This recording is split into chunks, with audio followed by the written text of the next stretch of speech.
My question is, I was the one who said I feel so bad. I just feel so bad because I have a man that I like, but I don't know how to make him do what I want him to do. Okay, what do you want him to do? So I want him to let me move into his house and give me a key to the house. How long have you been dating him? I haven't been dating him. I know him for like 2 months. We haven't been dating. He kind of ghosted me after I wouldn't come to his house.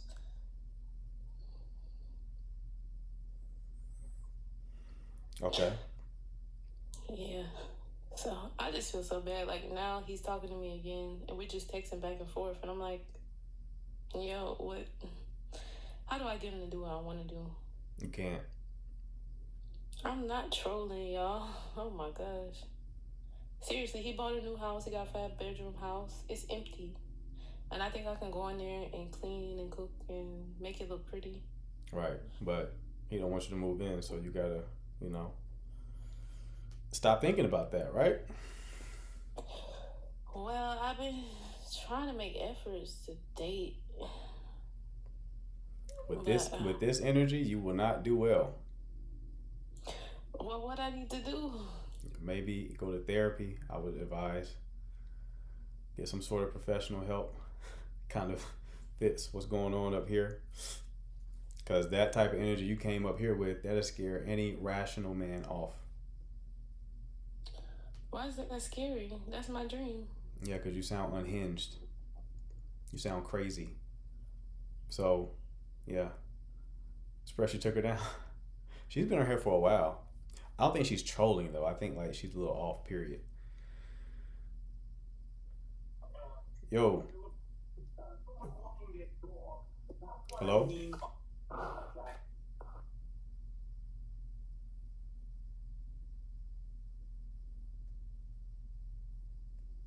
Let's give Carrie a second. See if she reconnects.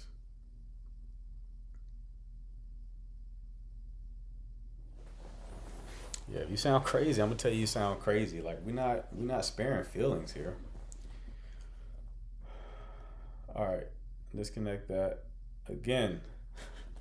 If you have a question, a rational question, okay, rational question, not batshit crazy questions, rational questions.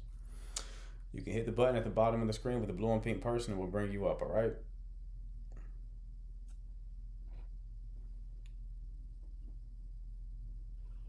Hello, Michelle. Are you there?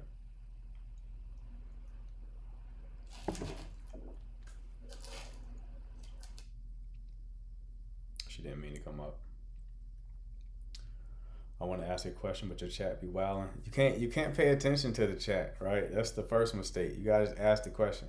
You can either come up in the form of a call or you can drop it in the chat.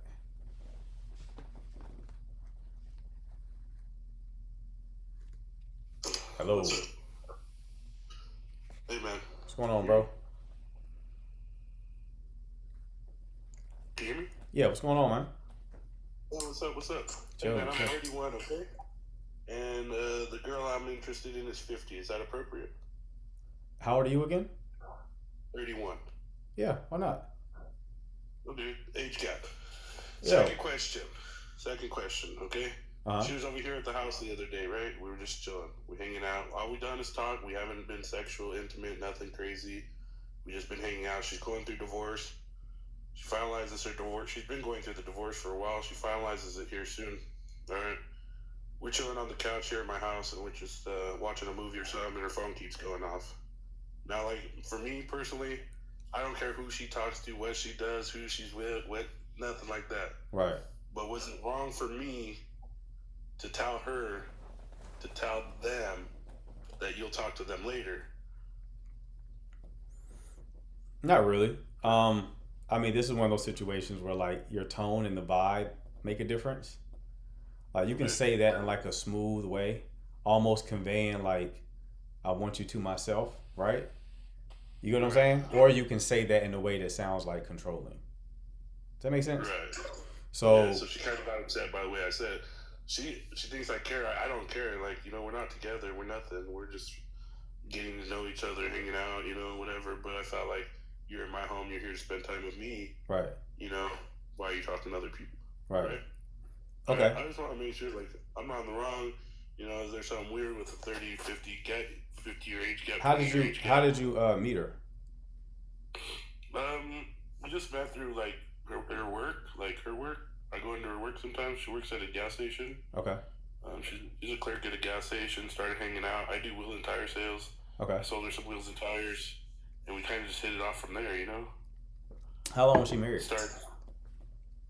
She was married for a while. She was married for 13 years. 13 years. And how long was the divorce process? I don't know exactly like how long the divorce was, but I know that they have been separated for over a year. He's engaged in a new relationship with another woman. He's taken their grandkids to meet the other woman and stuff. So I felt like, it might be the appropriate time to,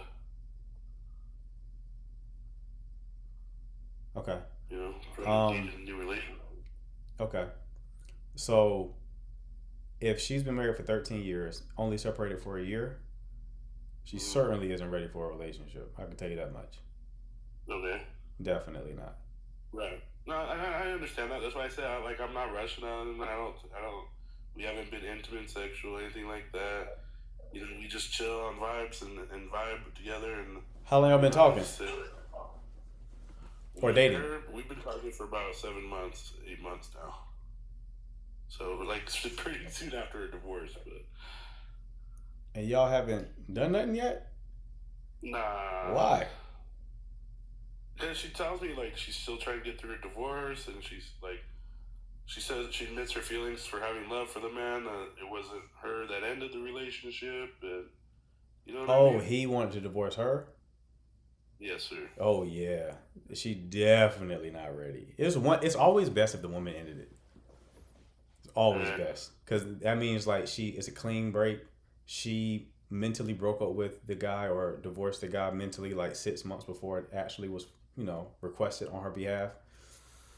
But if he ended it with her, and she's only been separated for a year, and y'all been talking for 7 months. Yeah. She not even thinking about you like that, bro. I'm gonna be honest with you. Now, you're at best like a rebound, at worst just like a way to regulate herself so she can still feel kind of desired during this time. I'm surprised you haven't like tried to sleep with her. You better hurry up. She's 50. She's on her way out. You got about a few more weeks for it. You know what I mean? Beep. You better go ahead and get it. I'm kind of insecure about the age gap. Yo, what's up, guys? Come on, bro. Chill out. Keep going. So, I'm just kind of insecure about the age gap. I don't know if that's crazy talk or what. I do dig her. She's a cool gal. We vibe Who really cares, well. bro? If you want it, you want it, right? Like that's the more masculine position is like you just go after what you want, right? But this ain't relationship wise. No. Just not. She's not in a she's in a very vulnerable state right now. She's not ready to move on. If you commit to this woman, you will be likely in for a rude awakening. So you think I should let it go? If you are just spending time with her because you enjoy it, that's fine. I would not progress things though, because she hasn't had any time to process her divorce.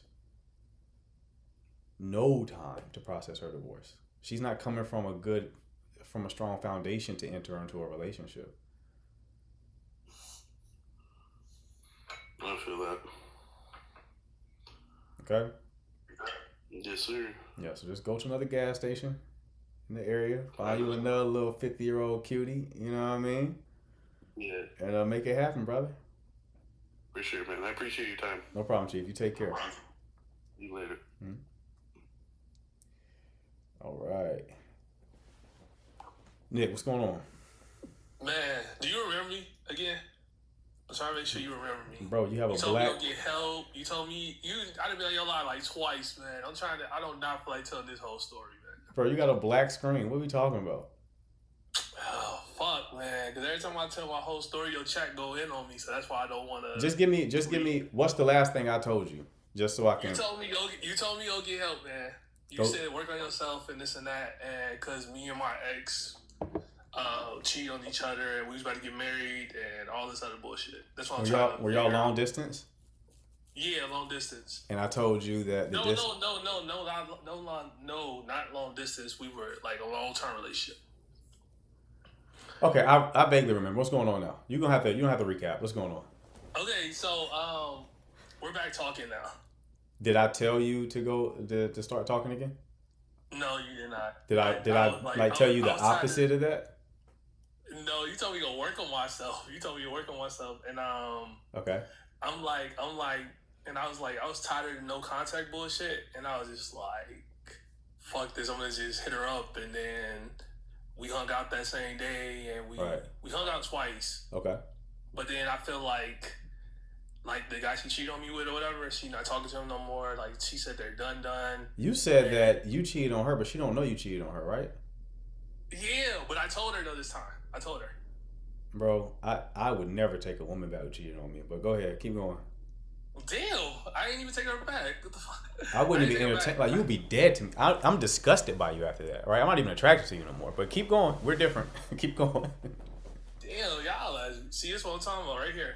But yeah, we back talking, and I don't know, like, see, I wouldn't even get the advice that I need from you. Then, if that's how you feel. That's 100% how I feel. It's like that's like an insecurity, like, because. Man, that's a big one. It's not right for anyone to cheat on anyone. It's detrimental for both sides, but it's like, woman cheating on you is like, that's a big deal, bro. If a man cheats on you, it's a bad thing, but it's still kind of like connected to his nature, right? Still bad. It's outside of a woman's nature to do that, because women tend to be so like fixated on the man that they're with. You see what I'm saying? So for her to do that, it's like she don't really fuck with you like that. Yeah, it was some shit I was doing too that made her, like, I ain't gonna make excuses for her, but there was some shit I was doing too to like open it up where she felt, okay, this is okay. So that's why I kind of I be trying to forgive, because my insecurities play a lot into it. So that's why I be so like, I'm like, all right, I understand though, and I cheated, so I get it. All right, well, tell me your situation. I'm gonna take my perspective off, and I'm just gonna be objective, and I'm gonna listen to your situation and give you advice based on what you want. All right, so tell me what the situation is. Well, I still want to work with myself like you told me to, but like I want to build like some kind of like somewhat of a foundation where it's not as cracked as the first one was. And like, she be telling me the truth about shit, cause like, how she react when you told her you cheated on her? She was like, damn. But she was like, I can't even really be mad because I cheated on you too. So it was like, it was one of those things like, I should be mad, but I'm not. I don't even like that. I don't even like that reaction, to be honest. But I told her though. I told her the truth. I told her. I hear you, but she took it too well. But keep going. Yeah, and then we hung out twice. She told me she not talking to nobody, but she like on a dating app or some shit like that. Her and the dude, she said she done, like she don't even fuck with him like that or anything like that, and like she still love me, she still miss me and stuff. But then it's like, my nervous system be like off the wall, because like if I don't hear from her for a little bit, then I'd be like, damn, what the fuck, like what's she doing? Or like she'll hit me up sometimes like she was she wanted to vent to me about her job or something on Saturday or something like that. Right. And I'm like, okay, it made me feel good, because it's like, oh, it's not me just reaching out, it's her reaching out to talk about shit. Right. And the same thing. But then like today she was like, I ain't talked to her like all Sunday or whatever. Like Saturday, I hit her up to like, oh, are you feeling better about your job or whatever? But she never hit me up until like the next day, type shit. So she's like, yeah, I was annoyed about it, and then I was like, I said some general shit or whatever, and then I didn't hear for the whole day or whatever. And then today I talked to her like, all right, let me figure out like what are we doing this like, is it just me trying to, you know, be the only one reaching out, or is it that we both on the same page And she was like, yeah, we both on the same page, but I don't know if like we should just start off just being friends right now first, and then go into like building something.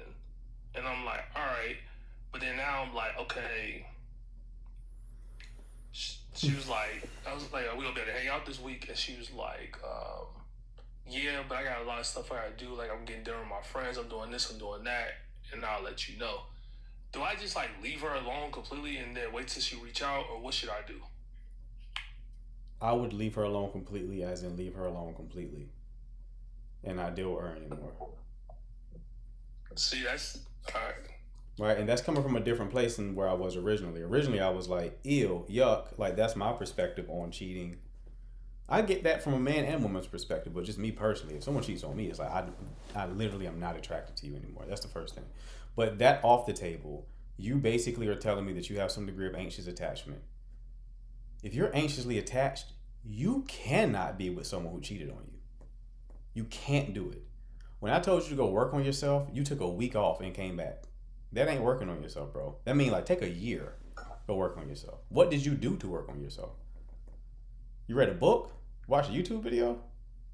I don't want to say, bro, I have been, but it's just like, I don't know. It's like when I'm with other people, I don't have these attachments though. Yeah, because they're not significant to you. Your attachment system don't activate until the person becomes significant to you, till you start liking them for real and connecting with them. You just going on dates and cracking women ain't really gonna make you get to that place. Yeah, see, I shouldn't have came up here. All right. Well, I appreciate the advice, man, because now they going crazy in the chat. But don't focus on the chat. Like, people make mistakes, bro. Don't. Everybody saying stuff in the chat has been in a goofy situation themselves. Don't listen to them. Do you understand what I'm telling you, though? I want to make sure you understand. Yeah, no, right? I'm gonna just let her reach out to me and then still just work on myself as it is. That's but do you understand why I tell you to leave her alone? It's your life. You can do what you want, right? But do you understand why I'm telling you that from my perspective, it's still not going to work?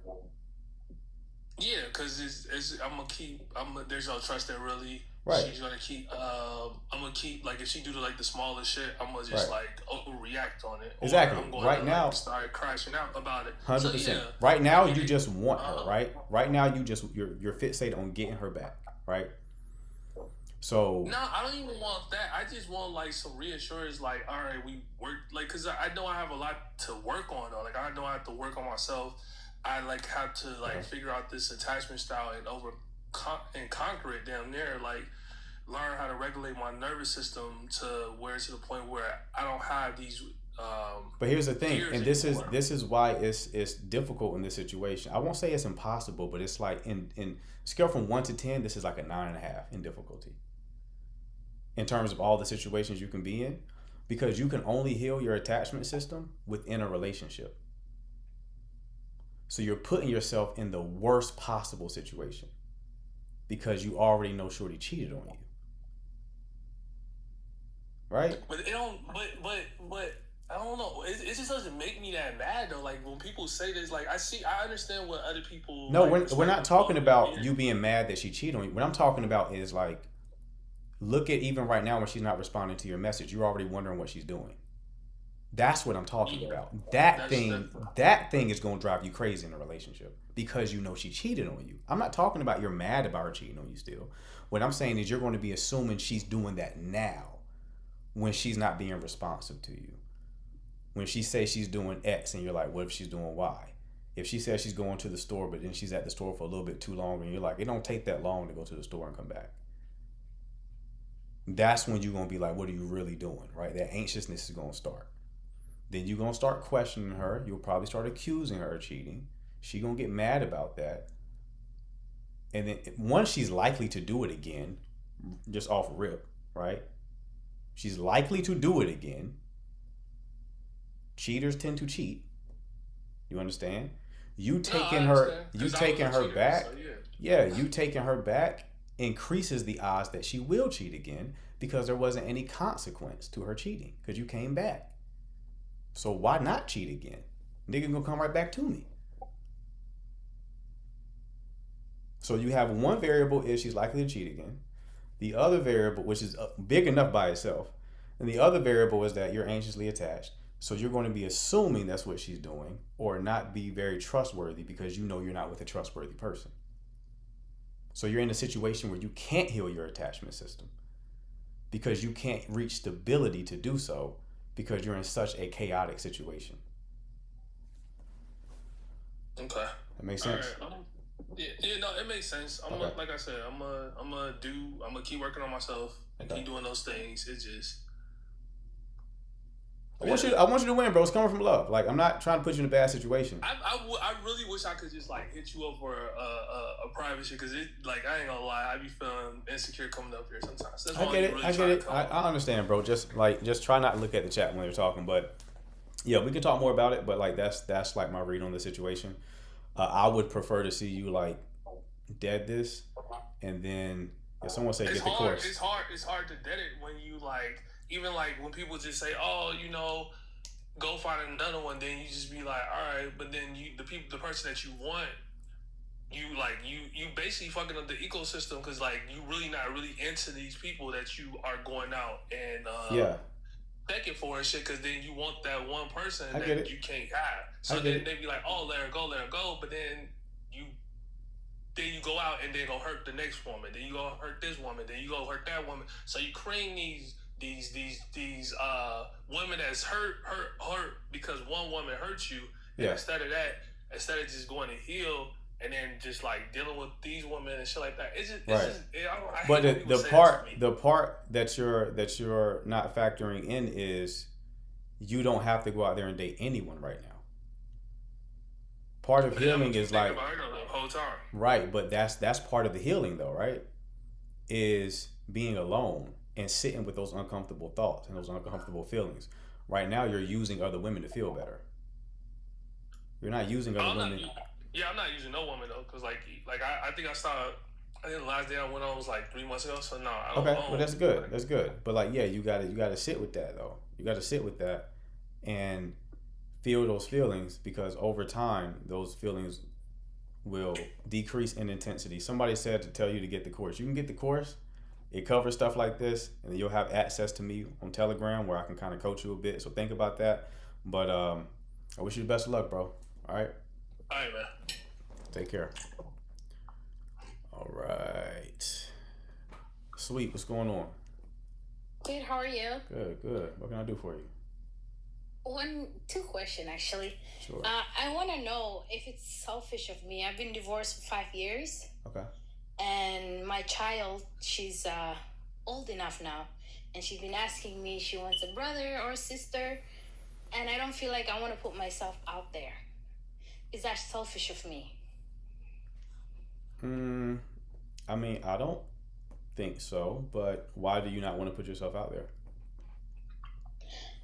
Well, one to do with lately relationship, it's not trustworthy, and I feel like man just wants to waste your time, and I'm a mother, so.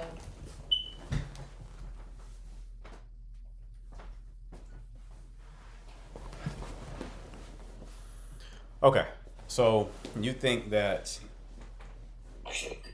all the men are operating in bad faith, essentially? Yeah, like it's a bit of hustle for me, and I've been focusing on just my career and raising my kid.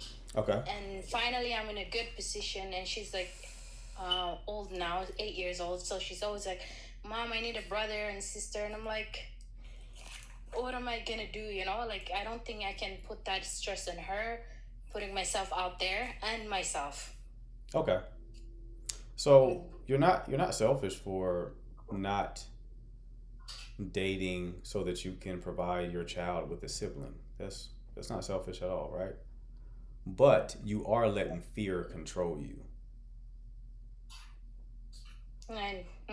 Because you're assuming that if you were to put yourself out there, you would have a bad experience.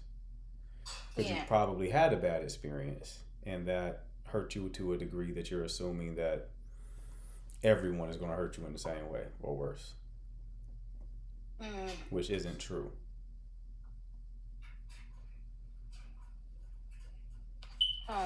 Right? I just like having conversation with her. I know she's still young; she won't understand anything, but like I ask myself that question a lot, right? Am I being too selfish of just want her and me only? You're asking the wrong question. Mm. That's why I'm not really answering that, because you're asking, that's not the right question. The Mm. right question is, why are you assuming if you put yourself out there you're destined to have a bad experience? This has nothing to do with your daughter. She may have Mm. started this thread of a conversation, but the heart of the issue has nothing to do with your daughter or having a sibling. Mm. It is why you feel like if you put yourself out there, you're going to be hurt, and that's a It's not guarantee. hurt per se. It's more like I feel like I'm gonna waste my time Okay. Do on you want, men that are not serious. ideally, do you want a relationship? Like, if I could snap my finger and give you someone who's like a good guy, would you want that? I don't think I not right now. No, Okay. Why not right now? because like it takes time to build a relationship, and I don't think I can put that energy into anyone right now. Okay. Why? Mm. Why do you feel like you can't put that energy in anyone right now? For one, it has to do with my fear of men, not because of for myself, but I have a child, right? And just having stranger in my house freaks me out. That's understandable. I mean, that's valid. That's a Yeah, valid concern. How old are your children? she's 8. 8? Okay. How old would she need to be before you feel comfortable dating somebody? I'm 32 right now, Hmm. maybe 34 or 35.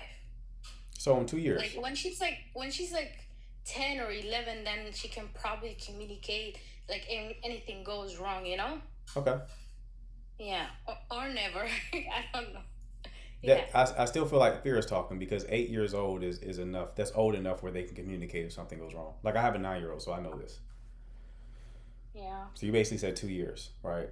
I think you knew where I was going when I said if I could snap my fingers and do it, and that's why you didn't give me the honest answer. I think the honest answer was, if I could snap my fingers and give you like a great guy who wouldn't harm your child and would be great to you, you would say yes, sign me up, right? Yeah. Okay, so that's the real answer. So you say you don't want to waste time. What if I told you you're already wasting time because you want a relationship and you're not allowing yourself to experience it? That's true. You're already wasting time. You just feel in control right now in the time being wasted. But the time is still being wasted. I feel like I'm very comfortable with my life right now, that I don't want to step out of my comfort zone. That's Right. one of the issues too. Yeah. Yeah. But life is about stepping out of your comfort zone, because that's where all growth occurs. Mm, So you'll stay stagnant in this situation. yeah. It may take you 2 years to find someone who could be a great fit. So if you start 2 years from now, then you may not find someone until 4 years from now, right? But then does that mean like I'm gonna keep dating all those years and talking to men just to find the right one? I mean, off the time, that's how it goes, but the time has to pass anyway. Mm, that's true. Oh. All right. Thank you for your advice. No problem, sweet. You take care. You too. That was actually a good combo. I like that one. There was some gems in there, if you paid attention. Darren, what's going on? Hi, I'm a bit under the weather, so spare me. But I don't know if this is a silly question to ask, but are you an advocate for being friends before getting into something serious with somebody? Because I feel like, Go ahead. sorry, go. Yeah, I just feel like in everything I've ever been in, Uh-huh. I've always like rushed my way into it, and like when I'm dealing with somebody now that wants to be friends to begin with, I feel myself asking myself, as in like, why is it not going as quick as I'd want it to go? Do you get what I mean? So I don't know. I just wanted a bit of advice on how to go about it this time around. Okay. I mean, there's nothing wrong with being friends first. but I always want to get to the motivating reason why somebody is choosing the approach that they're choosing. So you're basically saying that historically you tried to move pretty fast. Yeah, I guess so. Okay. Yeah. So now you're thinking that the adjustment should be to be friends first. Yes. Okay. Yeah. I don't really think that solves your problem. Have you tried this yet, or is this just like in your head, hypothetically? I mean, okay, cool. So yeah, I think I've come out of something where the other person had a lot of underlying issues I didn't let me know about, and I think it all kind of just blew up in my face. But this time, I think the person I'm with is also older than me this time. You know, I think a bit more emotionally mature, and so I think maybe I'm taking the fact that they want to be friends with me as I don't know, like, yeah, part of me thinks, you know, it's just gonna stay that way and that we're only gonna be friends rather than it progressing to be something else. Oh, so you're Because it's not going as fast as I want it to. Do you know what I mean? okay. So it sounds like your real question is if this person who you're currently dealing with is just friend zoning you, or if it can actually progress into like a romantic connection. See now, when I think about that as well, you know, I've already requested to you know, take her out somewhere. Do you know what I mean? So we can just have a chill, like, catch up, talk to each other. And it's, you know, it's detailed in her diaries. It's quite far away, so I think I'm getting a very mixed signal in my eyes. Okay. So how did y'all meet? Through a mutual friend. Okay. So when you first talked to her, was there like any kind of romantic connection? Was it clear that you were like interested in her romantically? So okay. So the first time we properly spoke was at my house at a party, and at the time I was still with the other person. Do you understand? So I had my silly self was I closed myself off to like entertain anything with her because I was being so loyal to the person I was with at the time. And so now some time's passed and I've come back and I've been like, you know, no, there's nothing else going on with that girl. How would you like to, do you understand, progress things with me? So you told her there was nothing going on with the girl that she thought you had a thing with, and you asked her. Yeah, as in not anymore. And I was like, you know. Okay. And then what did she say? Well, she believed it, obviously, and I think things have been quite. They've just been quite slow. The truth is, she's a medical student, so she really doesn't have a lot of time on her hands to, I guess, look for anything serious right now. How did she respond to you saying that? To me saying that there's nobody else involved anymore. Yeah. What did she say? I guess she told me about her situation as well, and that, you know, the last person she was with was long distance, and she just kind of just opened up about herself, to be honest. You said that you weren't dealing with the old girl, and then you asked her, how would you like to progress with me, right? Yeah. Okay, yeah. So you asked her, how would you like to progress with me? How did she respond to that latter portion of how would you like to progress with me? Or did she dodge that question? Yeah, she just wants to be friends. Okay, what did she say? She wants to be friends at first. What did she say specifically? That she wants to be friends at first? Yeah. Okay, well then that sounds like someone who's interested in progressing possibly. Right. And it may be due to her schedule, right? Yeah, definitely. It's your job in that situation is to keep polarity and keep building the tension, right? Okay, cool. So you don't treat her like a friend. Make sense? Okay, cool. So when you engage her in like a flirtatious way, like a man who's interested in her romantically. Yeah. But you are calling each other friends, so she don't owe you nothing, and you don't owe her anything, right? 100%. And yeah, so she's aware of your intention. Mm-hmm. So the context of the situation is things can progress, right? Just don't be needy in this situation. Given that like she is a med student and is busy, So when she's not as communicative as you probably are used to, just give her the benefit of the doubt that she's likely engaged with school. But what were you about to say? I guess you kind of answered it already, but like, you know, how do you go about that? Just like, yeah, making sure you don't do too much, or making sure you act like you've been here before, essentially. Yeah, just you don't have any expectations, right? You're not trying to, and that's if you're okay with that, right? You can't be secretly waiting every day for her to be like, Of course. you know, I want to be with you, right? But you just engage her in like a flirtatious manner. You build tension, right? You tease her a bit. You just treat her like a woman you're interested in, and you keep your life going. Yeah. You know, like I wouldn't close off to any other romantic options either. Of course. I'm not saying you have to go out there and seek one out. I'm just saying don't close yourself out to the opportunity, because she already says she wants to start off as friends, right? So I promise you she's likely doing the same. So you just engage her in a flirtatious way, right? And she'll start to develop more familiarity with you, more comfort with you, more trust with you, especially if you aren't putting any kind of pressure on her. 100%. Because if she's giving you like, let's be friends first, and she's probably don't want no kind of pressure. Okay? So you play it that way over a long enough time horizon, you'll just fall into a situation. And women who are like that, who want to do that kind of friends first, they want to choose you. They don't want to feel pressure at all. So she wants to feel like she's choosing you, not so much of you choosing her. So yeah, that's probably going to be how the dynamic progresses. Okay. Okay, cool. No problem. All right, I appreciate it. No problem, Chief. You take care. All right, see you. All right, it was a good combo. Good questions today. See how you gotta like dig into these questions, because sometimes people will ask a question, but like their real question is a couple of layers beneath it.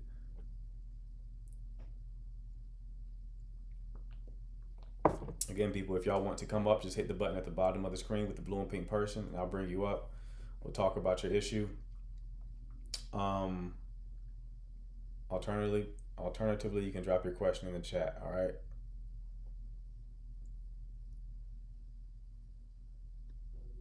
Hello. Hey. How you doing?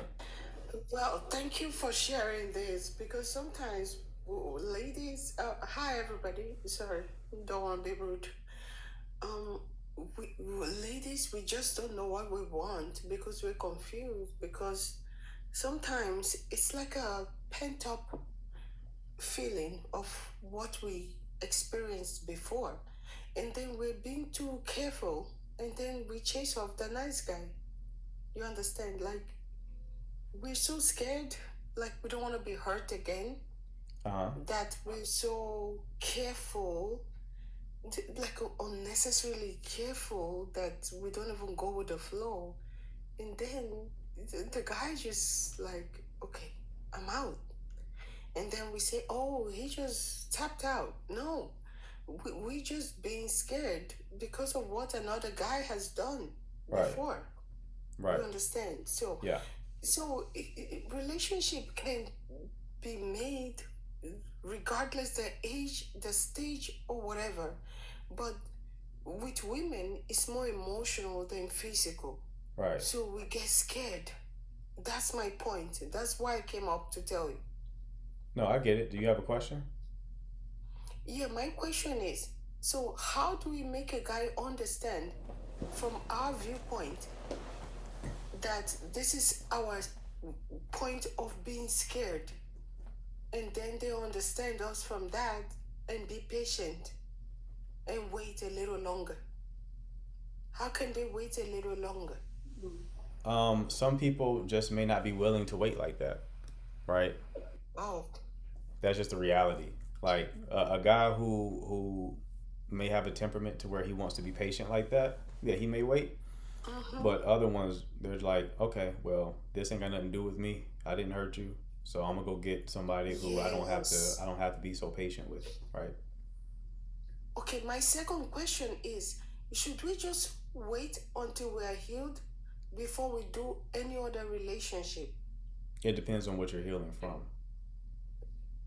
Oh, that's deep.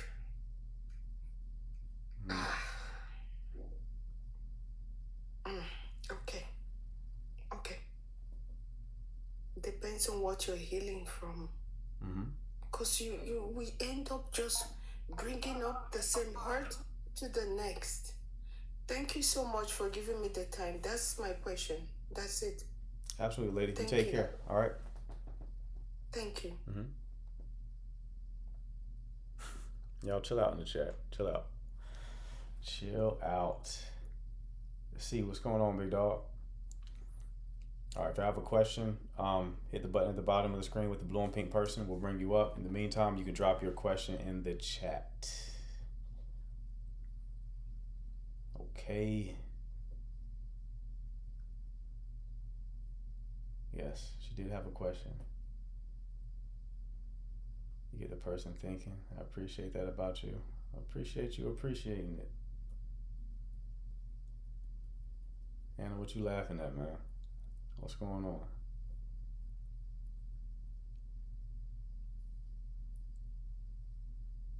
You think the chat is quite tame? All right, come on up. You come up and share your story. Come up and share your story and see how tame the chat is. See people. There is way worse. To your point, I've seen other lives where they're really vicious. Britt, what's going on? Hey, all right. So my question is this, right? How I find myself not really being able to walk in like my femininity and just letting a man lead. And I feel like a lot of times, like I don't want to be that strong woman anymore. Like, how do I let that go? You have to get out of your comfort zone. Like, it's uncomfortable for you to receive, and you have to just deal with that discomfort in receiving. You can start small, right? Like, there's something to bring into the house. Ask your man to do it, right? Show him appreciation for doing it. That's it. Like, you're just used to doing everything for yourself. So when other people, a lot of times I find women like they want to do everything for themselves because they don't want to feel like they owe someone something. Right, yeah. That'd be my thing, because too, it's like allow somebody to Oh, your connection's going in and out, Britt. let her down. Oh, sorry. Not allow someone to do something for you, and then they end up throwing it like in your face. Happened to me a few times, to the point where it's just like I just kind of just don't even want anyone to do anything for me, and I start doing things on my own by myself, and Right.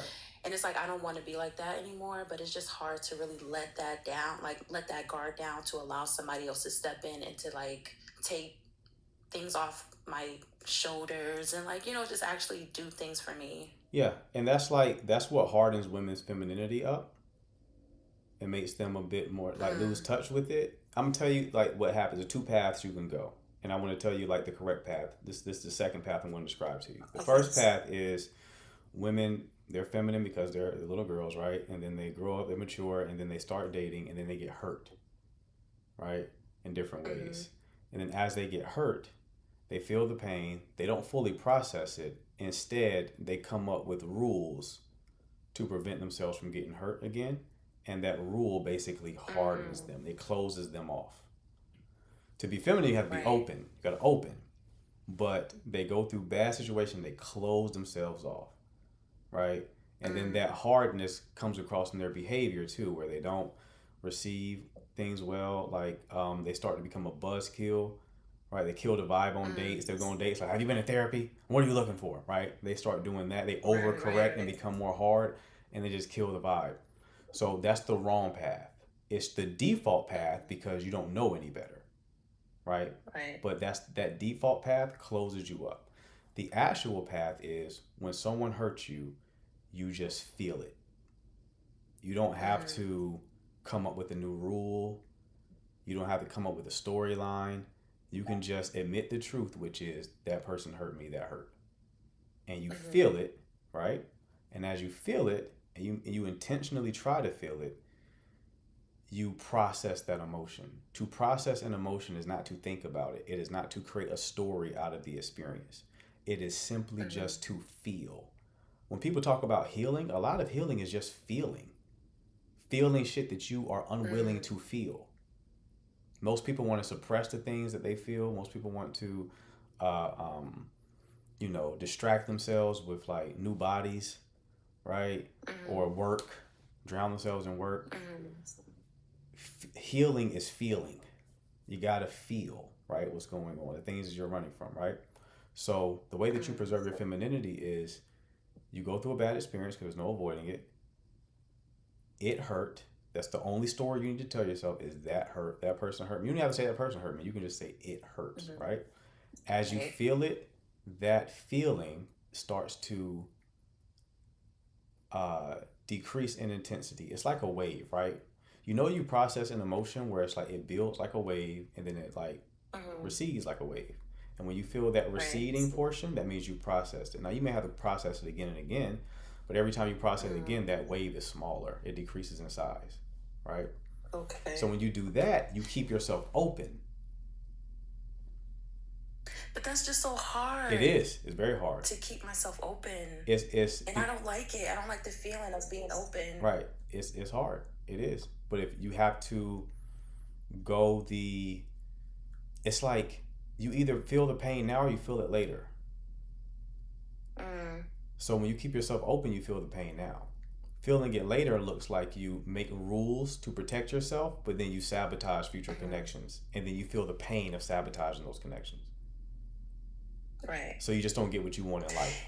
So you can't avoid the pain. You just change when you experience and the form that it takes. That's a bar. Hold on, write that down. Make a note. Write that down. Let me make a note. And All then right. too, I feel like, trauma bonding is a real thing. And sometimes it's like, okay, somebody hurt me. And it's like, I find myself dealing with this same type of guy later down. Like, you know what I mean? It's hard to explain. It's like you can talk to somebody today, everything's good, and then you see the red flags or whatever, and then you stop talking to the person, and then months later, whatever, you find yourself talking to the same type of person. Right. And it's like a trauma bond. And I don't know how to like get out of that. I'd be trying to switch things up, do things a little differently, but it just seems as though I always come into the same type of person. That's because your unconscious It's a pattern. Your unconscious is ruling you. Like Jung is one of the fathers of psychology, and he said until you make the unconscious conscious, it will rule your life and you will call it fate. In other words, till you realize what's your unconscious programming, it will rule everything about your life, and you would just think life is just being cruel to you, right? So I'll give you an example of what that looks like. Let's say someone who's like anxiously attached. That means someone, do you know what I mean when I say anxiously attached? Elaborate. I think, yeah, but elaborate a little bit. Okay, it's just attachment style is like behaviors that you engage in when you're close with somebody. So anxiously attached people are afraid of being abandoned, right? Yes. So a belief that they have is that they have to earn love. It's an unconscious belief that they have because in childhood they probably had a parent or both parents who loved them conditionally, meaning they had to perform in some way, shape, or form, maybe by being a good student, maybe by being a good child in order for their parents to love them, right? So they unconsciously learn a lesson like, okay, well, to get love, I got to do things for it. So it's foreign to them for someone to just love them freely, right? So that puts them in a situation where they keep replaying that pattern from childhood, which is unconsciously replaying that pattern from childhood, which is they only select people who make them earn love, make them work for it. And a lot of times they attract avoidantly attached people, which is people who have a fear of intimacy and they create distance. So the anxious person is constantly trying to win that person's affection because they feel like they have to earn love. Wow, that's so true. Go ahead, finish. Sorry. No, that's it. So it's like the way out of that is becoming aware of that for one, and then consciously choosing a different pattern, right? Even one that may feel foreign to you. So like again with the anxious attached person, they feel anxiety when they get around a person who is kind of aloof and making them earn love. and then they misperceive that feeling, that anxiety. They mislabel that feeling, so that anxiety is perceived as or interpreted as passion.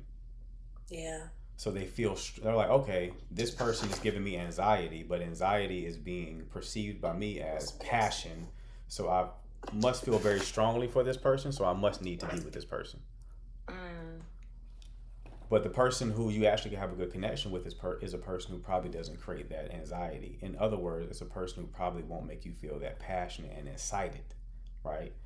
So you have to consciously move in that direction and understand that the lack of fireworks, in a sense, is not a representation of the connection you can really have with this person. It's just you choosing differently. Wait, say that last part. Is that what? Is that firework feeling is not, you just learned that firework feeling is really a warning sign that this person you're dealing with is activating you.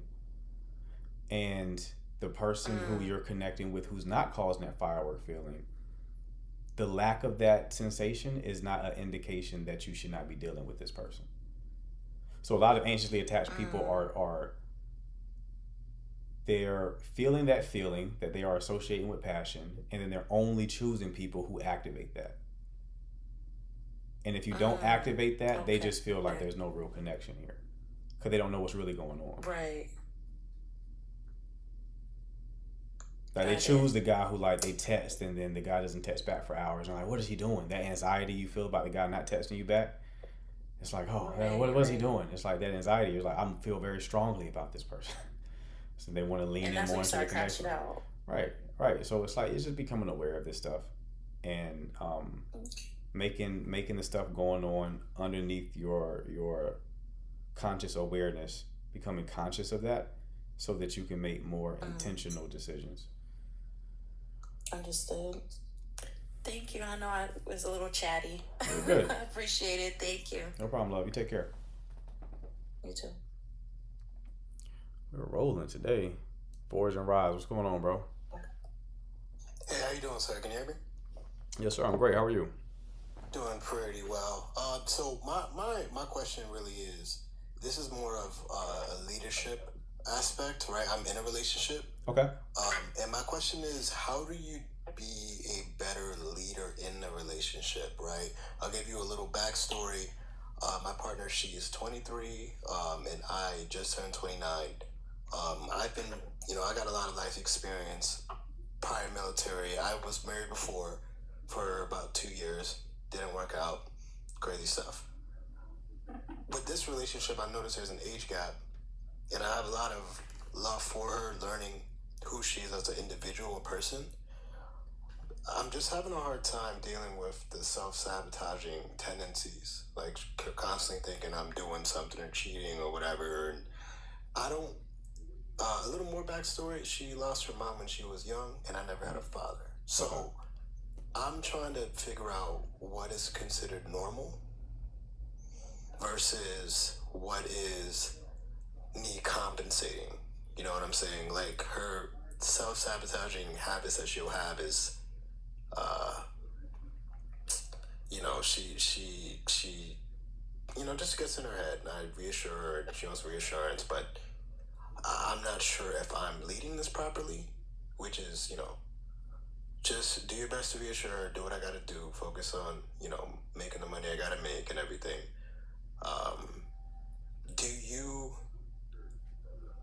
Is that just how every woman kind of is in a way? Or is it like a thing okay. What are the ages again? She's 23, about to be 24 next month. Okay. And I just turned 29. Okay. So it's one of those things where it's like, we're living together in a way, like she's living with me, and we live in Hawaii, right? So it's an island, it's a little different, the lifestyle, a little here. So again, for me, I'm wondering, because I'm not a big social media head or anything, is it better to learn a person and grow with them even when they're immature and stuff? Or am I just kind of am I making excuses? You know what I'm saying? Because when I was 23, things were, I was deployed, you know what I'm saying? So I can't really compare the same. I didn't do a lot of dating back then. Right. You know what I'm saying? So I just want to know, as a man, as I'm reaching my 30s, would it be more beneficial to kind of rock out and see how it goes, or I'm trying to just see how, like, what is, if this is something that could work. You know what I'm saying? It's Right. been a struggle. We've been kind of together for 3 years, so yeah, go ahead, sir. Gotcha. Okay. How long you say? How long y'all been together?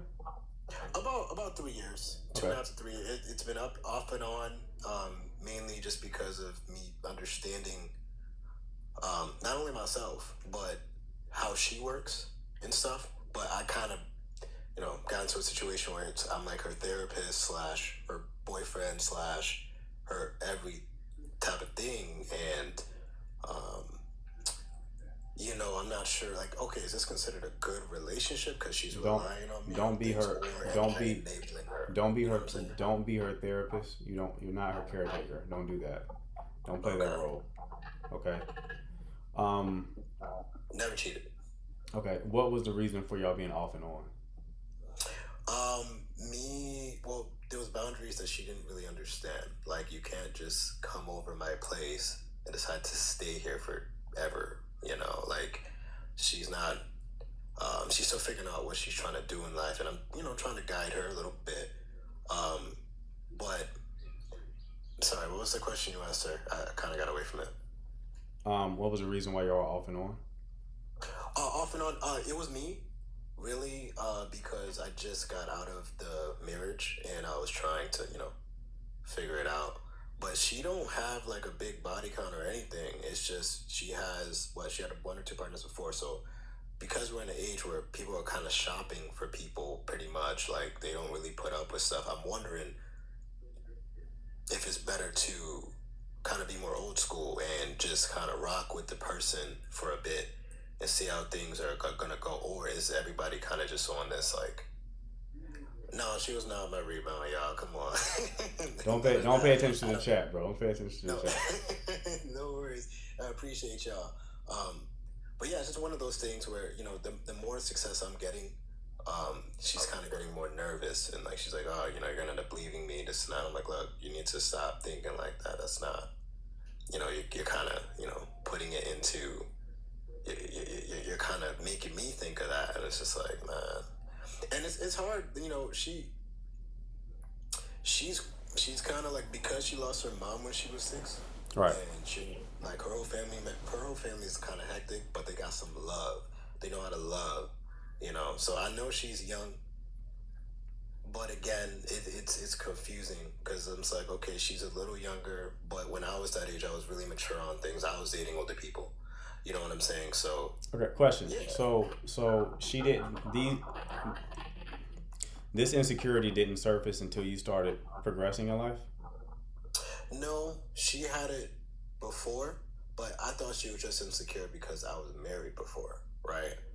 And she dealt with a man who was married before but didn't tell her, and she found out and she was like, what the heck, So she's a daddy's girl type of thing. Her dad kind of raised them like men in a way, so she's a little rough, but when she lets herself be feminine and stuff like that, it's amazing. It's great. The thing with me is trying to make sure I'm trying to deal with any temptations that could come up. So my question really is how to be I'm long-winded, how to be a better leader as a man in a relationship.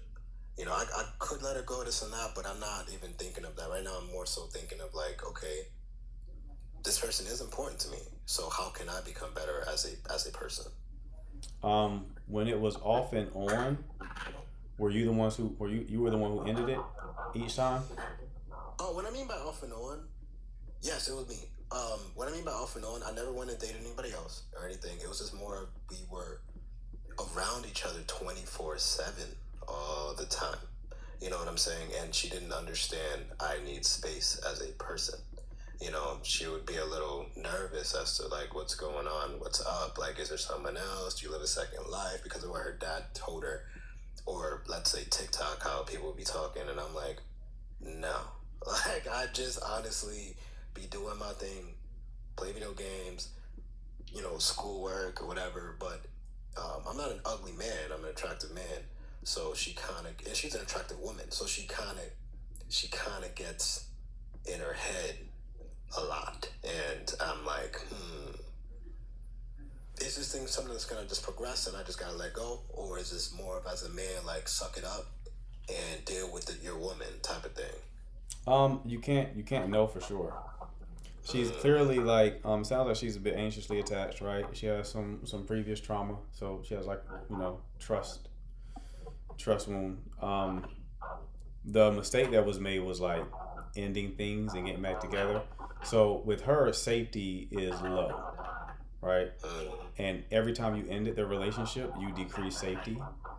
So it's like she probably trusts you even less, because after ending the relationship multiple times, it's like put you in a situation where you're just waiting for the other shoe to drop. So they didn't help your case.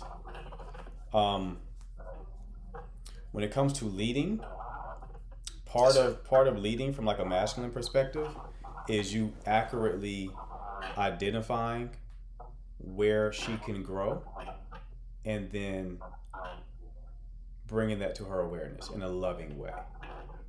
Okay. Right? So right now, she has a problem individuating, meaning creating her own identity apart from you. Yes, sir. Yes, sir. I did the same thing. I lost myself too. So you're absolutely correct there, sir. Go ahead. Right. So you want to kind of encourage her to live her life, discover more of who she is. Not from a place of like, I need space from you, but I love you and I see this in you, and I love you so much that I want you to, I know this is going to make you happy. Got it. Even if you can't see it right now. So it's less about me trying to guide it and more of whatever's best for her, do your best to support it type of thing. Yeah, the masculine role is oriented in part around truth. What's the truth of the situation? So you need to speak the truth of the situation to your woman, but package it with love. Yes, sir. Right? Okay. So that's what the core problem with her is. She needs to individuate. If she does not individuate, it will be a detriment to the relationship. Now she may not want to do that, right? She may think that you telling her to do that is really just your way of getting her away from you. It's possible. If that's how she receives it and she's resistant to doing that, that's going to tell you whether or not the connection will actually work. Got you. She isn't resistant, and I'm not trying to take too much time, sir. You're good. She isn't resistant or anything. She's more of like, look, I understand. I'm on an island. I'm used to people coming and going. Like, she's already thinking of that type of thing. She just wasn't understanding why I wanted space sometimes. Like, she wasn't getting that. So I think for me, I guess what I could take from this too is learning to stand on boundaries that I set as well. Right. Okay. Because you have to be, you don't want to be codependent. You want to be interdependent. So two independent people choosing to come together, meaning you have your own life, she has her own life, and then you come together, right? Right now, you have your own life, and her life is your life, right? Got it. So it's like she needs to individuate a bit more, and that's going to make the relationship even healthier. Okay, got it. Hey, thank you so much, sir. I appreciate you. No problem, brother. You take care. Yes, sir. We are really cooking today. Lady E, what's going on? Yeah, I heard him.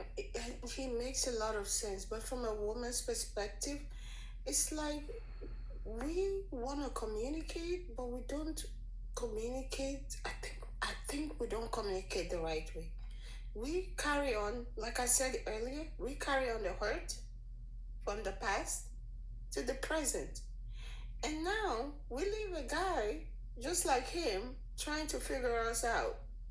He's trying to figure out a girl that is like, but you need to ask her what happened in your previous relationship. You don't need to be the therapist or the father figure or whatever. Always ask what happened in your previous relationship. Okay, I hear you, lady. But do you have a question here?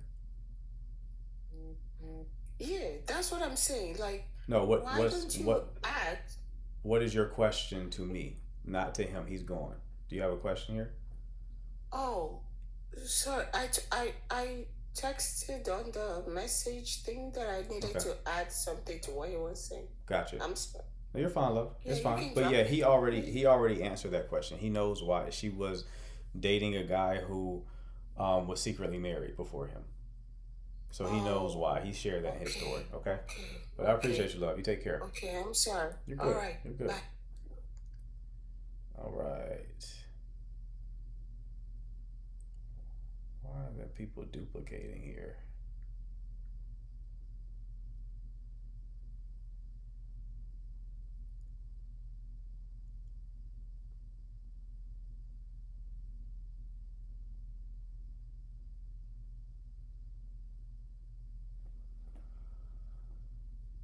Okay. Let's see, we got another caller.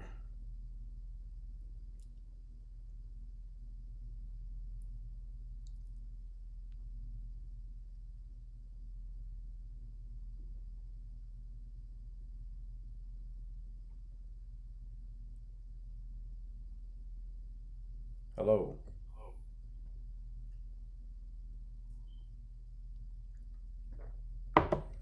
Miss Bell, you there? Hi.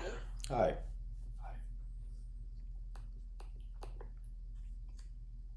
Sorry. I'm kind of shy. You're fine. What can I do for you? Okay. I've been listening and watching your live stream for a very long time now. Mm-hmm. I have this question. Though it says here that dating and relationship. Sorry, you asked where am I from? I'm in Saskatchewan in Canada. Okay. Yeah, I've been here for 4 years now. I want to talk about I don't know if I should say my relationship or my marriage. That's the question I want to ask you. I don't even know what I'm in right now.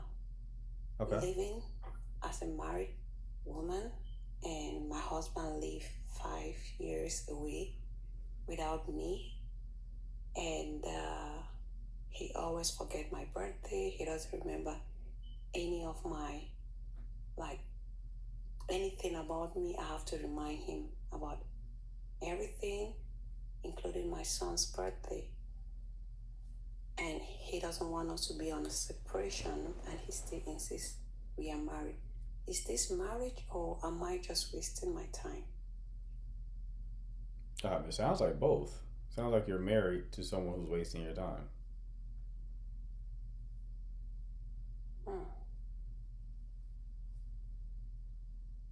Okay, thank you. Mm-hmm. Have a good one, love. Thank you.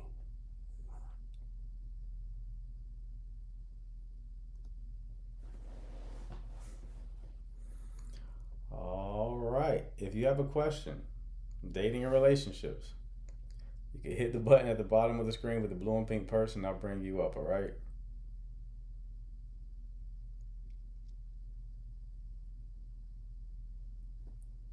Hello. Hi, How you doing?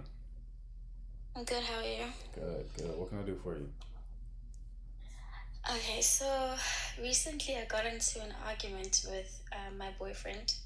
We were in I guess we hosted a couples game night, and we got into an argument over a game, and we started, having an argument in front of our guests, and I just said a very silly remark, and I was like, oh, happy birthday, Beyonce. And that thing rattled him up to a point where he started insulting me, calling me names in front of our guests. So it happened around 9:10. Then we went to sleep.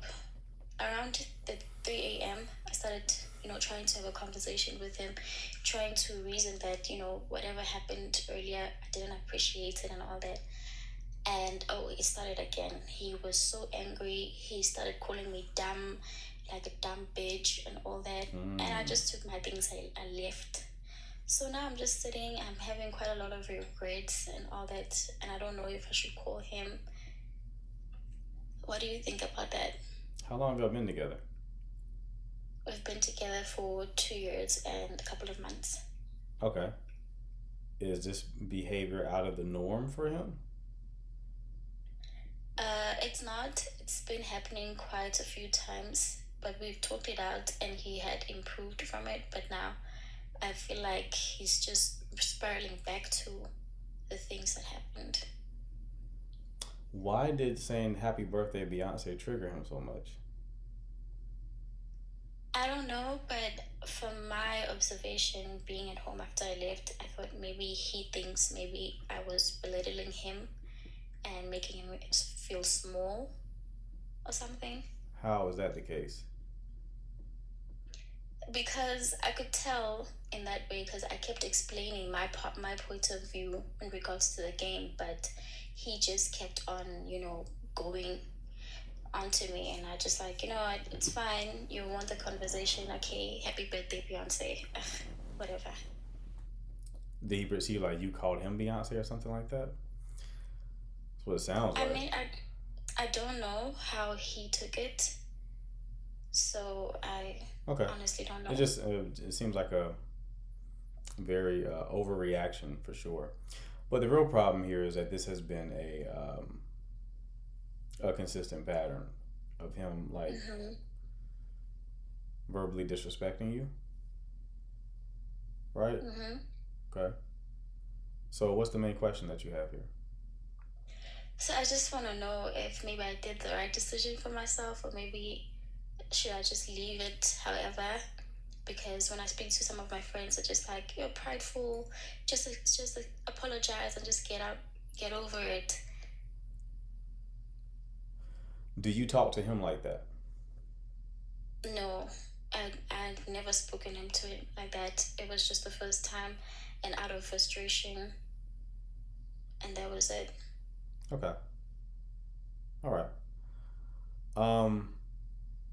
And you ended things with him? I did not say anything, but we ended up being on a call, and he was quite furious because, I was just over this whole thing of being insulted every time we fight, and I wanted to confide in his mother to say, these things are happening, and I just don't know. He gets so angry and frustrated with me over like small things that really do not make sense. So he was so angry that I called his mom, and it became a whole another thing. And he was just saying like, now that we've broken up, you're a dumb bitch. That's the last thing he said to me. Yeah, love. I mean, it sounds like you should probably leave that situation, right? But someone clearly doesn't respect you, and staying with him would basically signal that you have a self-love, self-respect issue yourself, right? Because why would you even tolerate that? I get being patient with someone to see if it changes, but it sounds like you've been patient enough, and you have, clarity now that this is probably just who he is. Yeah. Okay. All right. Thank you. No problem, love. Best of luck to you.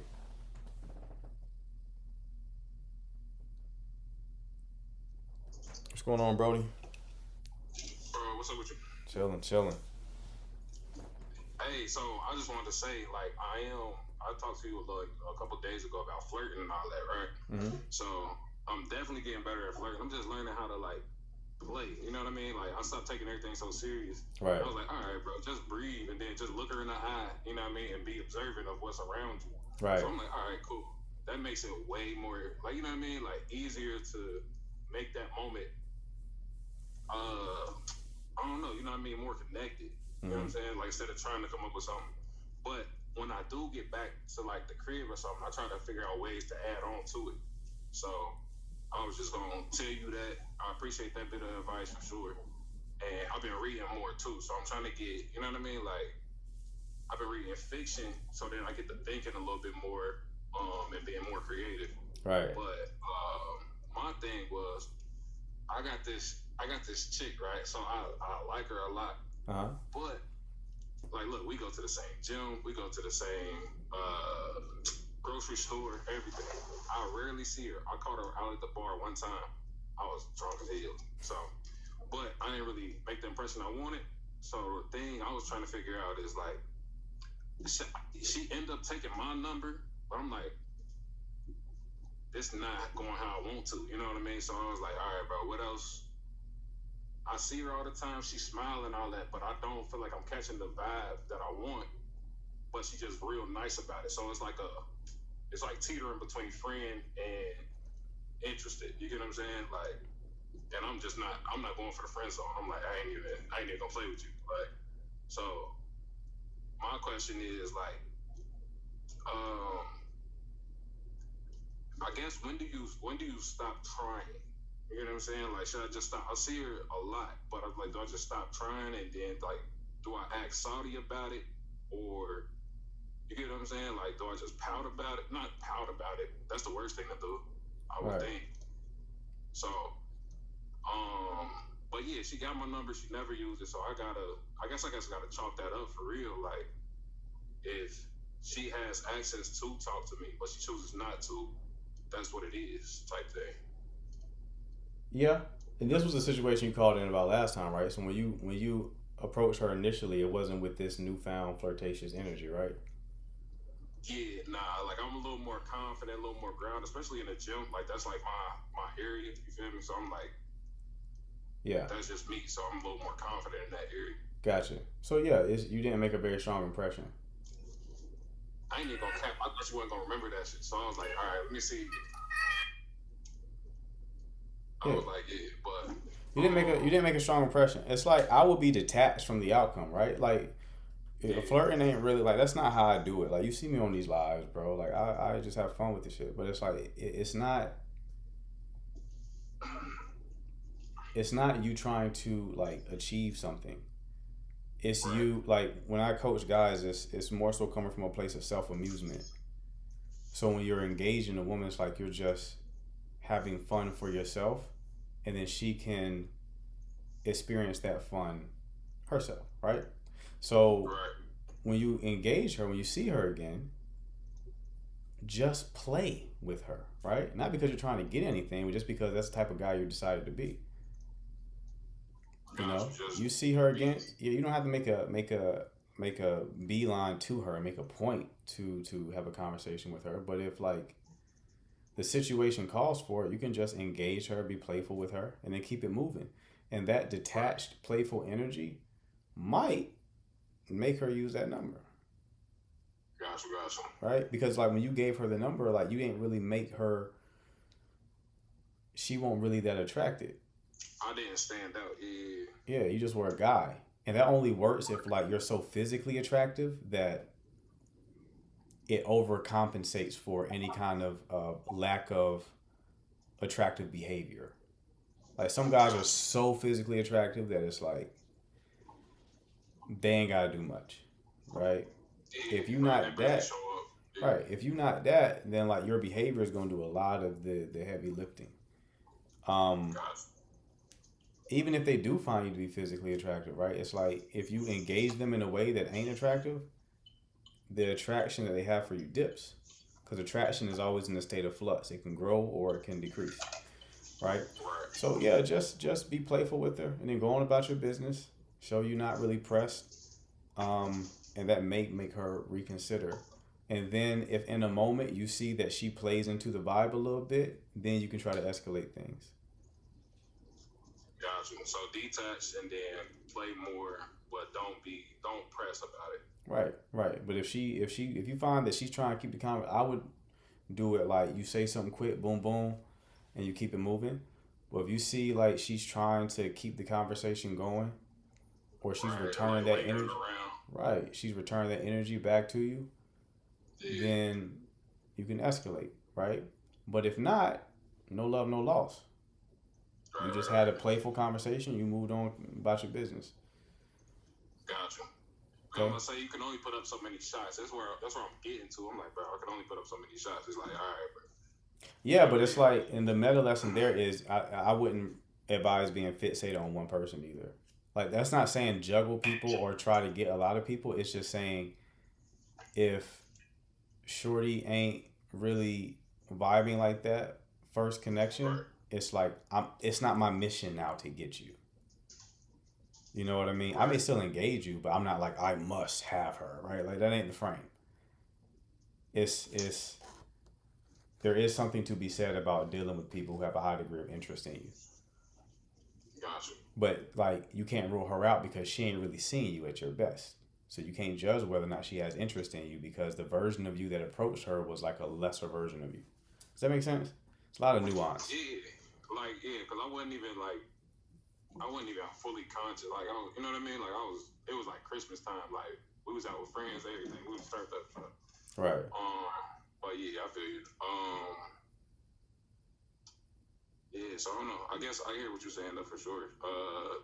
Detox, let it be whatever it's gonna be, but don't fixate on it and just try to make that the point every time. Yeah, 100%. But like when you do this and you carry yourself this way, you'll realize. My mom told me a long time ago, flirt with the world, man. Like just flirt with the world, right? That don't mean you telling every woman like you want her or anything. It's just you have that playful energy with everybody. Oh yeah, I be talking to like the older ladies. Like Right. older ladies always flirt. But when you do They that, flirt. you're not fixated on nobody, though, right? Because you don't really know shorty like that. So only thing you know about her is like her physicality, like what she looks like. So it's like, where's the fixation coming from? You know what I mean? Because we would talk through the DMs, but it was just like, you know what I mean? Like, we would have little conversations here, like, through the DM. I guess that's what kind of confused me. I'm like, all right, we talked through DM, but we never really, like, that was before I even saw her for real. Why don't you try to escalate it from the DM? So I guess I did try to escalate it. I offered like, hey, look, I'm trying to go. I think I said something about a movie or something, and she didn't say no, but it was like a soft no. You know what I'm saying? It was What'd she say? I think she said something like, I can't make. Let me see.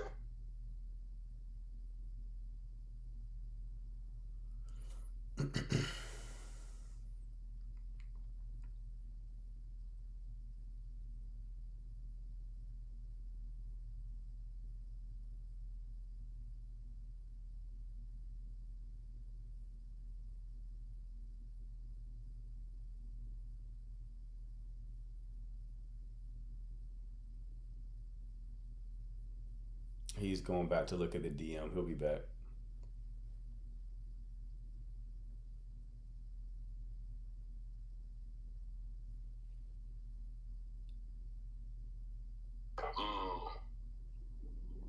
But yeah, that was the answer. I was like, hey, I'm trying to go to this movie. I was like, would you like to join me? Like, and she said, sorry, I can't make any promises right now, or something like that. Yeah, it sounds like you could have just said no. I was like, you could have just said no because I'm confused now. Yeah, this sounds like medium interest. What this sounds like is someone who has medium degree of interest and may have logistical problems. Like maybe someone else has her attention. She in a situationship. She doesn't have capacity, right? Because one, even engaged in the DM, like women know why you're DMing them. They're not stupid. So even engaging, like if they had no interest, she just would not respond to the DM, right? That's why guys get so mad when they lady like respond to men and be like, I got a boyfriend. It's like, why did you fucking just not respond, right? Like, yeah, you could have left it on red. Shooters know when the response is the response, right? Like the response means something, right? So, yeah, she would just not responded to you. She has zero interest. So she has some degree of interest. It just sounds like even the whole give me your number thing. One, the number wasn't needed because you're already DMing. So it was a waste of a request. You feel me? Yeah. But yeah, it sounds like I'm doubling down on the previous strategy because this may go in your favor once timing is right. This may be a timing issue. Maybe she's healing from something. Maybe she dealing with somebody else, right? That ends. But even if she's dealing with somebody else, why is she keeping her options open? You see what I'm saying? So she obviously isn't really too committed to that. So, you know, just see. Just keep doing that. I mean, worst case scenario is practice for you. You feel me? Yeah, right.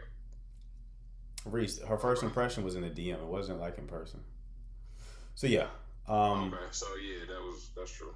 Yeah. I mean, the in-person impression didn't help your case. But the beautiful thing is women tend to be present moment minded. So you show up in like a more attractive way, she'll forget about that first impression. Gotcha. Okay. So yeah, I'm gonna just be detached about it, playful about it, you know what I mean? But not not trying to be a friend. You know what I'm saying? Like the friend zone type thing. I was trying to avoid that. Is that like a blurred?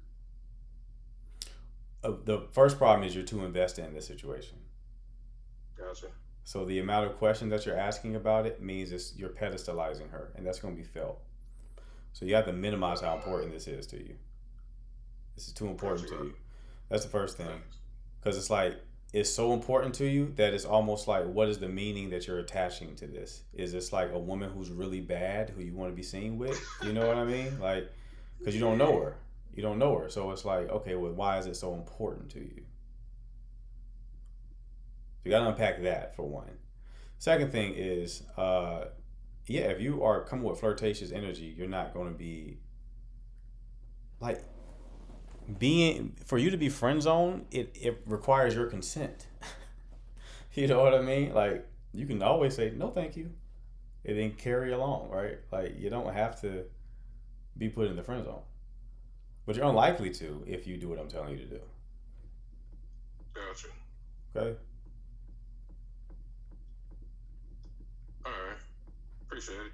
No problem, brother. Keep me posted on how it goes, all right? Alright, I hit you in the DM too. I'm going to check it out. Alright. All right. Haley, what's going on? Hello. Hi.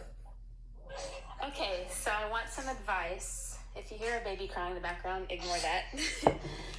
So my fiance and I have been together for almost 4 years now, and we have she just turned 2, and I have a 5-month-old daughter. He works night shifts, so he leaves for work at like 6, like in the evening, and wakes up at like maybe 2. And then he works, and I'm a stay-at-home mom, but I also have a photography business while also, you know, wedding planning and momming. So I feel like we kind of entered like the roommate phase. So I just wanted advice. You entered the roommate phase? Why do you say you entered the roommate phase? Because I feel like we're both kind of drained and tired. So I don't know how to explain it. We're all tired and just trying to function. So kind of finding time for things like dates and stuff can be hard with our schedules. It's just been difficult. So are y'all like on opposite schedules? Yes. So like he goes to work at 6, gets home at like 5 a.m. and then we'll wake up at like 2. And then when he wakes up, I normally have shoots to go to just about before he goes to work. So basically completely opposite schedules. Okay. How long has this been the case? How long have y'all had this type of arrangement? Well, we just moved here, so he just started this job. So probably about 6 months. Okay. And what is the job? He works at like a car manufacturing place. Okay. What does he want to do? He wants to stick with that, and like the nights, it switches back and forth between days and nights every month. So that's also tiring for him. When he does get promoted, eventually, like years down the road, he has a chance to only work days. But like as of right now, it's just been draining. Okay. And how old are you two? We're young. He's 24. I'm 22. Okay. So this is his dream, doing this job. I wouldn't say his dream, but I mean, he's big on providing, and like as of right now, that's just the best thing for the family. Okay. Y'all on opposite schedules. Do y'all have the same days off? Yeah, like we both have weekends, but normally that's also when I do my shoots. And then, I mean, I have a 5-month-old daughter, and we do have like a support system here. Like my mother-in-law and father-in-law, they babysit. But I also have like postpartum anxiety. So when we do that, all I'm thinking about is the kids and, you know, just stressing. So we do get out of the house, but Okay. I don't know, I just want advice. Okay. It's difficult. It's difficult to navigate because there's real constraints here. The biggest constraint is going to be the schedule conflict, right? Yes. And then the close second biggest one is the 5-month-old. How old's the other kid? I have she just turned 2 and I have a 5-month-old daughter. Jesus Christ. Okay. So y'all want to play life on hard mode, huh? I guess. We found out that I was pregnant like 2 days before our first anniversary. Ooh-wee. So we've had our challenges, but now we're getting married, so. When are y'all getting married? The end of this year in November. Okay. Okay. All right. This is something you're just going to have to. What's the timeline for him getting promoted? Does he know that? It'll be at least a year or two. A year or two.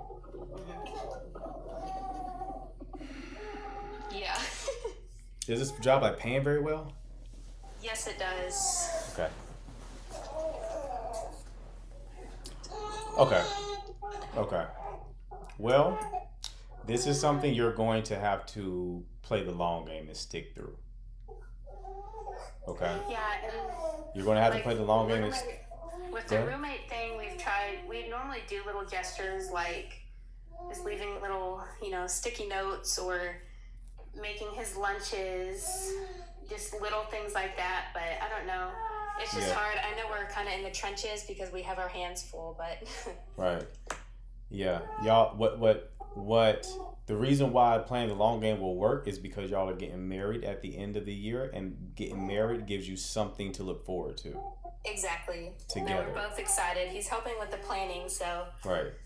I mean, we have little things like learning a little ballroom dance, and like we do try to keep the connection alive and stuff, but we're trying. Yeah. So the marriage is going to the looking forward to the marriage is going to help the connection, and he gets promoted in a year or two. That'll help. I mean, in the middle of that, you have to also take every advantage that you possibly can for a connection, right? So when there is an off day, if there's a holiday where he doesn't have to go to work, right? Try not to schedule shoots on that day and plan something with you two without the kids. Something with you two without the kids, because you got to breathe the life. And what happens with these type of situations is the only identity you'll have is that of a mother, and the only identity he will have is that of the father, and y'all won't look at each other as lovers. Yeah. So you have right to. now, that's my entire personality is just momming. Right. So you have to make time to breathe life into the lover identity. Okay. So take every opportunity to do that. It's incredibly important. Even if you're tired, it's incredibly important, right? So when those days come where y'all can make it happen. But this breaks if it doesn't change eventually. You may have a year, possibly 2 of runway. You don't have much more than that. Okay? So hopefully that timeline for promotion does play out. But The second option will be just him getting a job where like that schedule is better. Get a different Yeah, job. and I feel like if he doesn't get a promotion, then I mean it's nice being a stay-at-home mom, but I also want some time with him. Mm-hmm. So I would also be open to getting a job, and then like having set days for them to be in daycare or something. But Mm-hmm. Yeah, it's a tricky puzzle, but I feel confident in it. I feel like it'll work out for you too. I hope so. Yeah, I feel like it'll work out. You just have to look at it from like a very like sober place, not delude yourself. Like okay, we have this much runway, so we need to have a plan and have a backup plan, right? So I would advise for him to have a backup plan if promotion doesn't happen. That's true. I also would never just. I have a friend who he's known for like getting jobs he's not qualified for, and his secret weapon is he's always applying for jobs. Just always be on the lookout. Even if he just got hired, he's still putting in applications. So that's fine. Your fiance may be looking at this as like, okay, we'll get promoted. That's not a guarantee. So I would still advise for him to look for other opportunities. Yeah, I'll have to talk to him. I think that would be good. Mm-hmm. Just to back up. Mm-hmm. Absolutely. But yeah, I think things will be good. I think we're just kind of in the trenches right now. Right. You got a good mentality about it, so that gives me a lot more faith that it'll work out. Yes, we're trying. All right, Haley, well, keep me posted, okay? All right, thank you. All right, you take care. Storm, what's going on? Hello, can you hear me? Yeah, how are you? Man, God is good. How are you? I'm great. What can I do for you? I am a single female dating, and Okay. I met a really nice guy. I've been talking to him almost a month, but the conversation is very repetitive on his end. It's the same two subjects over and over and over again. Okay. And I don't know how to change that. What are the two Even though I'll subjects? talk about something different, but it's getting boring real quick, real fast. And I'm trying to be patient because he's a really good dude. Right. What are the two And I'm just subjects? like, diet and exercise, and past military experience. Okay. I got And you. he's super cool. But I'm like, oh my gosh. So when you bring I up can other almost- subjects, he connects it back to and diet. He'll chime in, but it starts with how you're doing, and then it goes straight into his workout routine, into his diet, his military, and that's it. Every conversation. Huh. And I'm just like, oh my God, what am I supposed to do with this? All right. How long y'all been dating?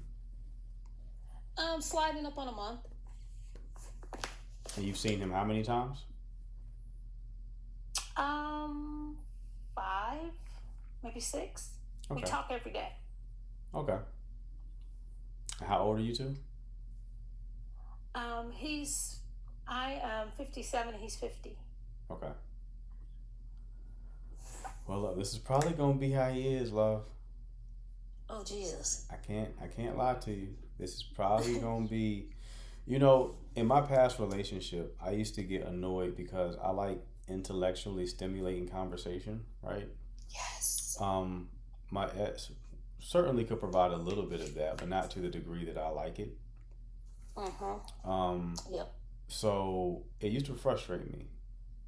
But then I realized that I don't have to make this person like everything, right? Like I can have other people who check that box.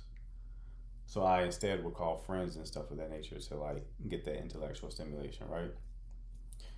But at the same time, I still enjoyed talking with her, just not about those type of subjects. Do you enjoy talking with him even though he's not talking about other things other than military experience and the gym? It's getting thin. I mean, I do, but it's getting thin because I can almost verbatim say what he's gonna say next. I don't need him to perform for me or anything like that. I think he's a really good dude, but I need to be stimulated. Okay. All right. You know, because at first the conversation was stimulating because it was new to me, but it's the same conversation. So I'm just like, if his conversation is that boring, why do y'all talk every day? because I'm maybe hopeful that it'll turn into a different conversation. So you're just being let down every day you talk to him? Come again? You're just being let down every day that you talk to him? That's harsh. That's harsh to say. I wouldn't say that. I think that's cold. Because he's good people. Maybe he's just not maybe he's a good dude, but maybe not for me. Maybe that's what I'm. Sounds like y'all don't have any sounds like y'all don't have any chemistry. Face to face is cool, but yeah. What's cool about maybe it? Maybe it's just not enough in common. Maybe. What's cool about face to face? The interaction is different. The vibe is a little more lively. It's almost like on autopilot when we talk. His conversation. Because if I bring up a different subject and talk about it, he'll chime in. But if it's him leading the conversation, it's the same two subjects. He'll chime in, and the way that he chimes in is stimulating to you? It's variety. Do you enjoy him chiming in? Yeah. Okay. Why don't you just lead the conversation then? But every time? Not every time, but like if you want variety.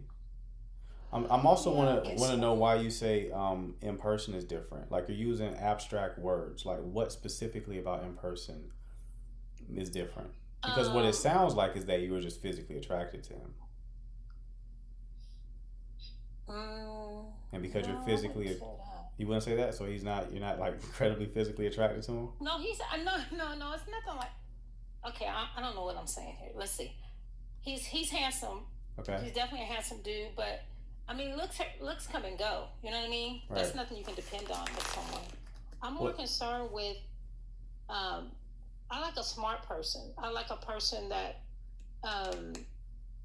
stimulating. I think I'm getting bored, to be honest, because it's the same conversation, and I don't know how to bring more out of him to have more different conversations, except for me to lead the conversation.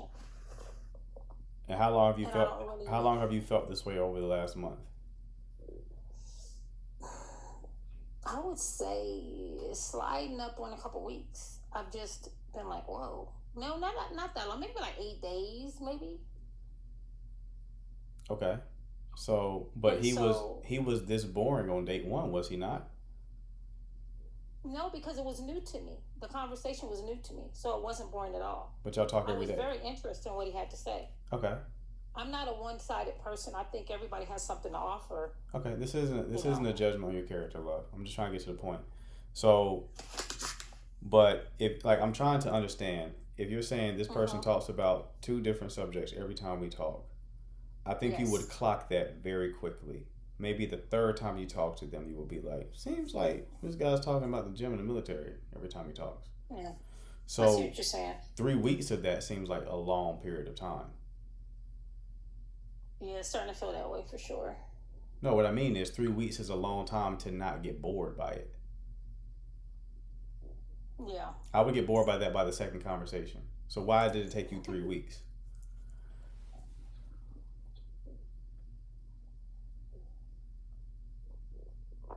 It's a good question.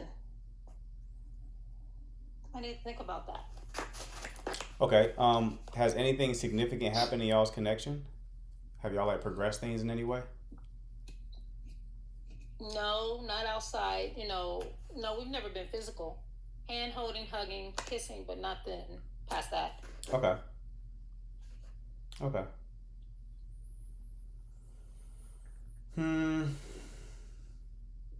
Yeah, I mean, my gut goes to you just found him to be physically attractive, and because you're attracted to him, you're like trying to force it to work. But really, like if you were to close your eyes and just listen, you would be out of the connection. Maybe so. It happens sometimes when both men and women, they find someone that's like their physical type.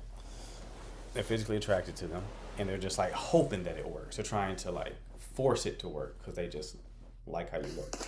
Well, see, I think I was just trying to be patient with it because I just wanted to give it a chance, I think, because I am not emotionally invested.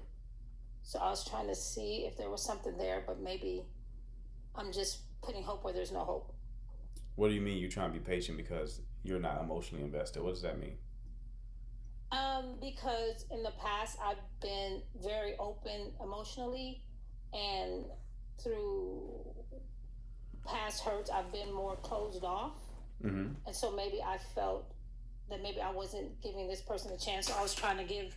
That makes sense. That makes sense. I think that. Giving a chance. Yeah, that tracks. That tracks. Come again? I said, yeah, that tracks. You were trying to. Yeah. So. You were trying to you basically overcorrected. So you were like, okay, I'm cutting guys off pretty quickly because of past hurt. Let me actually try with this one. But yeah, it's like sounds like you just don't have any chemistry. Yeah, I'm like, that might be it. But he's a good dude. Yeah. Good dude, I mean, definitely. sometimes Maybe just not for me, but exactly. definitely a good person. Because you got to enjoy time spent with the person that you're with.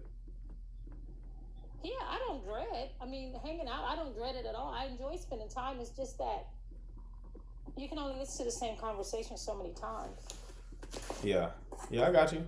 I'm still confused as to what you're enjoying, though. I'm still confused. Every person that I enjoy talking to them. Every friend that I have, I enjoy talking to them, right? I enjoy the process of talking to them. So you telling me on one hand he talks about only 2 subjects and it bores you to death, but then in this next breath you're like, I enjoy spending time. What about spending time are you enjoying? Well, I think face to face it was more conversation about us as opposed to conversations on the phone was all the time about him.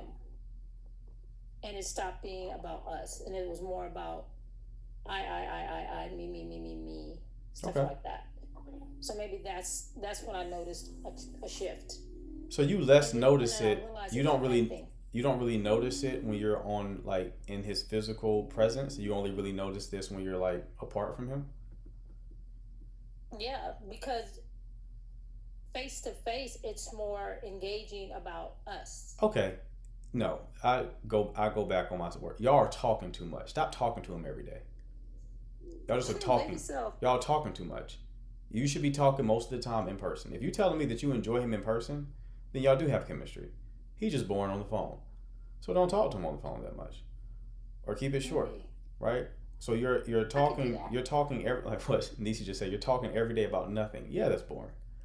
Facts. So Thank you, Nisi. So stop talking every day on the phone. And spend and maybe spend more time together in person. Okay. Okay. I can give that a shot. Yeah, if you try that for 2 weeks because you're saying you enjoy. That's what I was trying to like reach coherence because I'm like, okay, where it sounds like you're bored, but then you keep saying you enjoy this person. I'm like, okay, well then if you enjoy them in person, then they're not as boring as you're claiming. So they're just boring within the context of being on the phone. Yeah, so just stop. The phone's a problem. I can try that. Yeah, try it and definitely come back. I gotta give it everything I got. Okay. Definitely come back. Let me know how it goes. All right. I really appreciate you. Thank you so much. No problem, Storm. You take care. Good night, everyone. Thank you. Mm-hmm. Erica, what's going on? Hi, can you hear me? Mm-hmm. Okay. Hi, thank you so much for accepting my request. Absolutely. So I kind of been working on myself, and I do want to connect with people, but I've been dealing with a lot of disappointment in dating, so I kind of don't know how to navigate if I truly want to date and be in a relationship because of all the disappointments, or if I should just focus on myself instead. So you're dating, but you're getting a lot of disappointing experiences? Yes. Okay. What kind of disappointing experiences? More so, I think I'm very intentional when it comes to dating, so I feel like I'm about to be like a very grown age. Okay. So I think when I'm dating certain individuals, like I make it very clear what my goals are in terms of like what I'm trying to accomplish. Like build a family or work towards that goal. Okay. So at the beginning, it does seem like I only speak to them if they're aligned with what I'm looking for. Mhm. But essentially, like, we're on the same page, and then all of a sudden I do notice that all of a sudden they're not on the same page that I want. Yeah. So this is where some finesse is going to help you out. Before I get to that, where are you finding these guys? Unfortunately, I have been on like some dating apps, but sometimes There it'll it be is. like someone will introduce me to someone, or like I've essentially like also like gotten like DM'd like on Instagram from like mutual people. So it's a little bit of both. It's like mutual, but it's also like on dating apps. Gotcha. But it's essentially the same thing. It's not like Right. there's a difference. Yeah. Dating apps. Dating apps can be a good supplemental tool, but that should not be the meat and potatoes of your dating strategy. You are going to have a bad time if you are depending on dating apps to date. Okay. Mm-hmm. We'll talk about that at the end. But finesse is going to help you a little bit. Okay. What I mean by that is you're leading with what you're looking for. Mm-hmm. Don't do that. Try to gauge what they are looking for without directly asking them. If you're talking to a man who just wants to sleep with you, right? And then you say like, I'm abstaining. How about you? He'll be like, I want to sleep with her. She's abstaining. Okay. In order to sleep with her, I got to say I'm abstaining. I'm also abstaining. See how that works?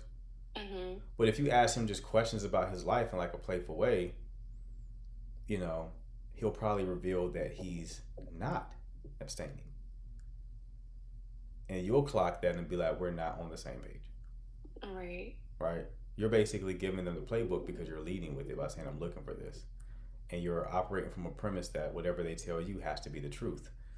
Not true. Mm-hmm. People lie. Okay? People will do whatever it takes to get like what they're looking for a lot of the times. I Right? see. So that's like the finesse angle is like I'll give you an example of what I'm talking about. Like let's say you want 2 kids.